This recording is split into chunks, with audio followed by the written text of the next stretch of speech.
लाडक्या बहिणींनो, सर्वात मोठी आणि आनंदाची बातमी समोर आलेली आहे ती म्हणजे मे महिन्याचे हप्ता तुम्हाला लवकरच तुमच्या खात्यामध्ये जमा होणार आहे असा जी.आर. आत्ताच थोड्या वेळापूर्वी आलेला आहे. 10 जून 2026ला मुख्यमंत्री माझी लाडकी बहीण योजनेचे तुम्हाला हप्ता मे महिन्याचा हप्ता तुमच्या खात्यामध्ये जमा होणार आहे. या ठिकाणी महत्त्वाचं समजून घ्या, 2026-27 या आर्थिक वर्षाकरिता निधी वितरणाची कार्यप्रणाली ठरवून दिलेली आहे.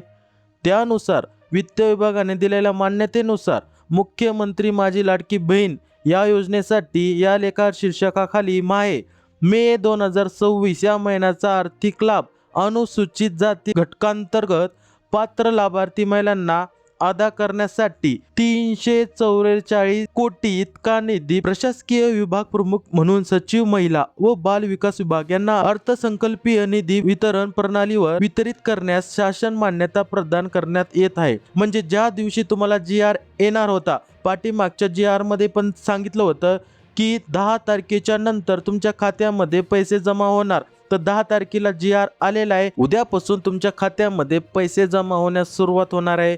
जर उद्याने झाले तर या 2 ते 3 दिवसामध्ये 100% तुमच्या खात्यामध्ये पैसे जमा होणार आहे. का बरं, जी.आर. मध्ये नमूद केलेलं आहे की 10 तारखेपर्यंत पाठवण्याची दक्षता घ्यावी. या ठिकाणी तुम्ही पाहू शकता 10 तारखेपर्यंत पाठवण्याबाबत दक्षता घ्यावी हे जी.आर. मध्ये नमूद केलेले. दर महिन्याच्या प्रत्येक 10 तारखेच्या नंतर पात्र लाडक्या बहिणीच्या खात्यामध्ये पैसे जमा करण्यात यावे असं जी.आर. मध्ये नमूद केलेलं आहे.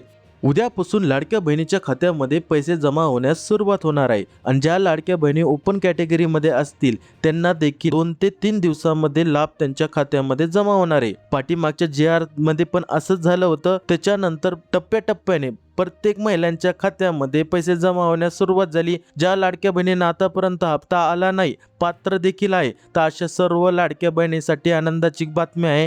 तर सर्व लाडक्या बहिणींच्या खात्यामध्ये पैसे जमा होण्यास सुरुवात होणार आहे. अशी सर्वप्रथम अपडेट आपल्या चॅनलवरती येत असतात. अशी सर्वप्रथम अपडेट मिळवण्यासाठी चॅनलला सबस्क्राईब करा. भेटूया पुढच्या अशाच अपडेट सोबत. जय हिंद, जय महाराष्ट्र.